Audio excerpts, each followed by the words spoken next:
Hi, oh my gosh, welcome to my YouTube channel. I'm actually so excited to be starting this. Now I've got my headband on, that is my security blanket. So get comfy, let's just jump straight into it. So I wanted to create a YouTube series because one, I've actually always loved watching YouTube girlies. It kind of is my thing I like to do, especially when I'm having a down day. I love putting it on. It's really therapeutic to me. And I know so many of you guys have had so many questions. You guys have sent through awesome suggestions for topics. So I thought I'm going to do it. Even though I have procrastinated so hard because I hate doing things that put me outside of my comfort zone. I have to remember my favorite quote ever: the comfort zone is a beautiful place, but nothing ever grows there. So we're all about the growth, okay? So I thought the best way to kick off this series is to unpack my MAFS journey. Again, I don't want to do super long videos. We're going to keep them within a 10-minute, 15-minute time frame. So for those of you who have no idea who I am, my name is Jamie. I'm 29. I live in Melbourne. Classic intro.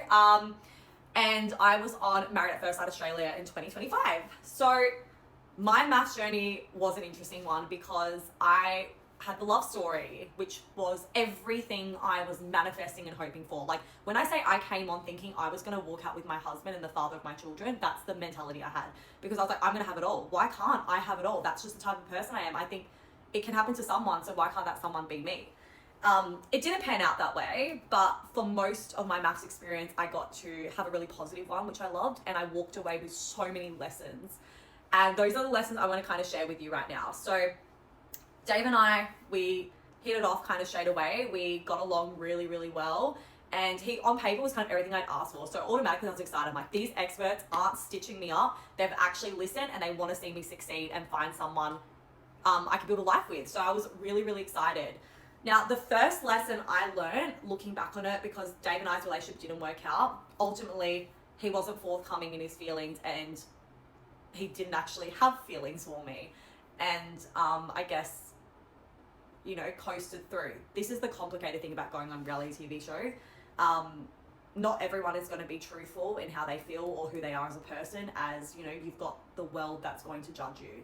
And so it's hard to build something with a strong foundation if people aren't being truthful about who they are, how they feel.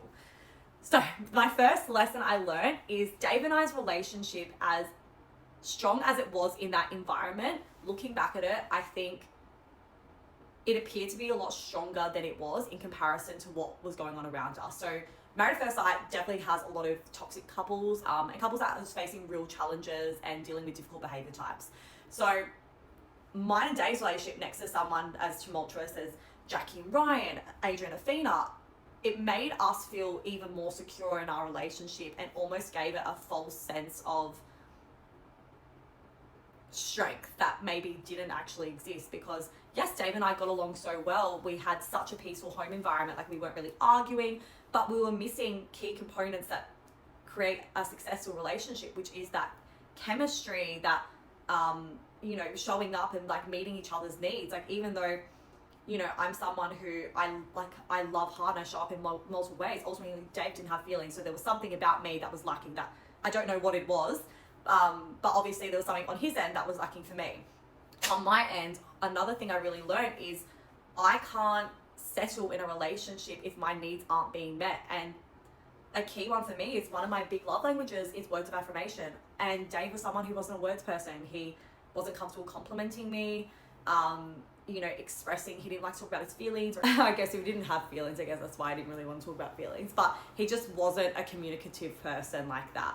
We were really good at talking through our problems, but when it came to expressing how he feels and showing up for me in those ways, he didn't.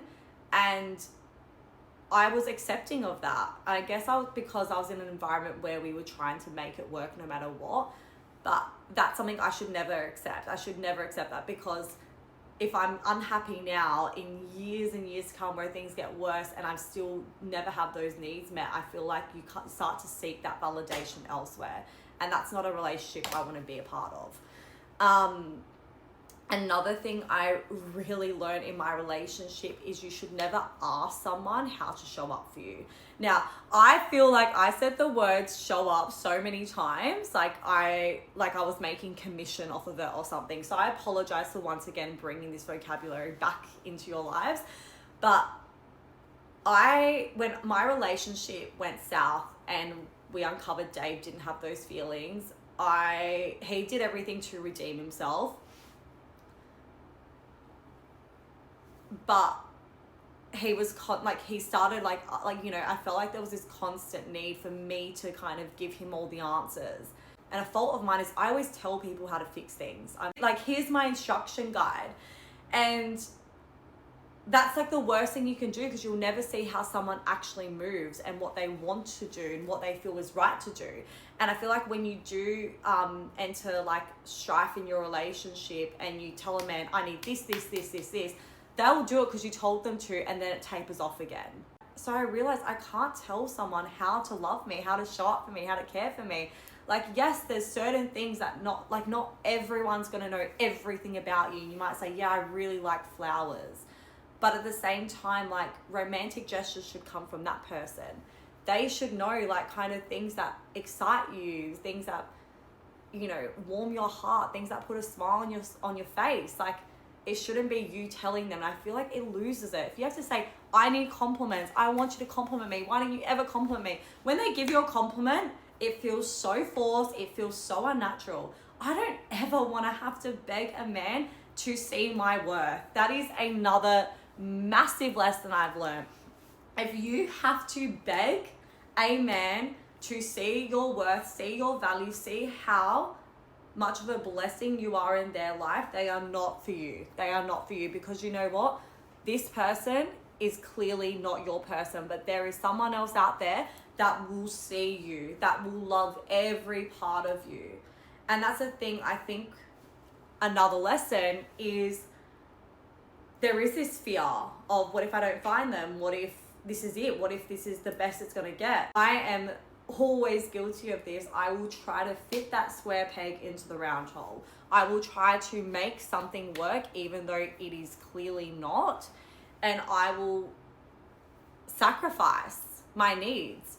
And I will try so hard to be this perfect version that they're seeking in a partner, so they can see how valuable I am, they can see my worth. But I don't want to ever have to beg a man to see how special I am. I don't want to have to convince a man to love me, to have feelings for me, to be with me. Like, no, why would we want that? It's crazy. And so many of us do that, and it's wild. I just want you to know, whoever is watching, you are worth the world. Do not settle. Do not settle out of the fear of being alone. Don't stay in a relationship where you are not happy. Your intuition is telling the truth.